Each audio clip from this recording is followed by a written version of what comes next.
twice. We know he's gonna bring it again. So you gotta show us what you got, Brandon. Thank you.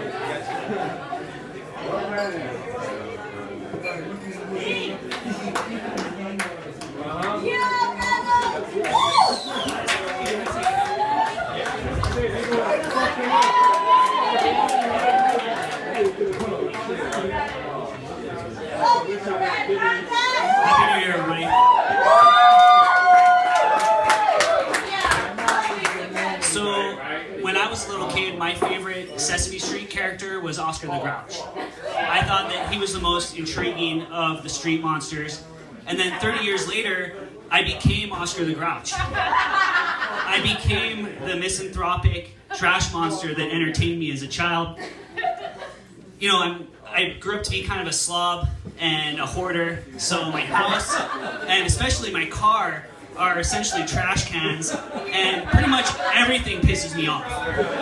We have like similar grooming, and sometimes I find myself surrounded by actual human people trying to lift me up, like, it's okay, Oscar, you got stuff going for you. You don't have to be such a depressing dick all the time. I didn't intend for it to be that way. You know, I wanted to be one of the actual human people that occasionally visit Sesame Street, drop some wisdom, and then get the fuck out of there. I didn't want to be a permanent resident.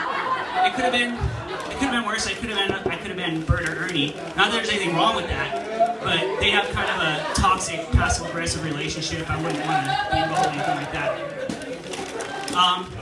It's occasionally I do get my shit together, and like once every 2 or 3 years I'll go out on a date, and then that'll correspond with my biannual car cleaning, and I'll do a really good job too. I'll clean out all the loose change down to like the dirty pennies, and I'll shoo away all the vermin, and I'll go on a nice date with a lovely girl. It'll be fun. I usually don't see the girl again after that first date, because the most exciting part of a date with me is on the ride home, and some vermin that I might have missed crawls across her leg on the ride home, and that's the end of that. And then I get depressed, and I start going through the drive-thru at McDonald's again, and while I'm sitting in my newly clean car, eating my Filet-O-Fuck my life, and, you know, all it takes is for just one little piece of fast food trash to get away from me, and it's like a garbage grenade goes off in my car, and it goes from spotless to under the freeway homeless shanty town, like instantly. It's mind-boggling. There's In-N-Out trash here. We don't even have one of those. What the fuck is going on? And I don't know, being a super slob, it's one of those things, it's really hard to put a positive spin on it. You know, it's not like the super OCD people, like, yeah, they can't leave their house and they can't touch things or people without gloves on, but their house is spotless and they can solve crimes. Like, that's cool. I got nothing. The one thing that was kind of positive that I thought just for myself is that other pitiful dudes don't call me asking if they can crash over at my place when they're out of sorts. It's like, hey man, just kick me out again. Can I just come over and crash out on your couch? Well, I actually don't have a couch, but yeah, I mean, come over. You can sleep in despair bed in despair room. It's a bed made out of dirty laundry in a room full of despair. You can sit there, that sounds fun.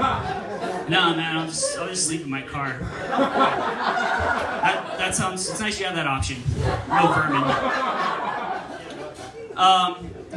And then actually another kind of fun thing is I feel like less of a dick when I pass by hitchhikers, because, you know, when I give the small amount sign, they're like, you know, I'm not lying, like I'm not going a meaningful distance and I can't take you where you need to go. I'm just saying that I have very little room in my car because it's full of trash, and it would be very awkward for you to be in here, sorry, you know, and because every experienced hitchhiker knows that the next best thing to actually getting a ride is when someone gives you improvisational interpretive sign language as they pass by you and they leave you there on the side of the road. Thank you.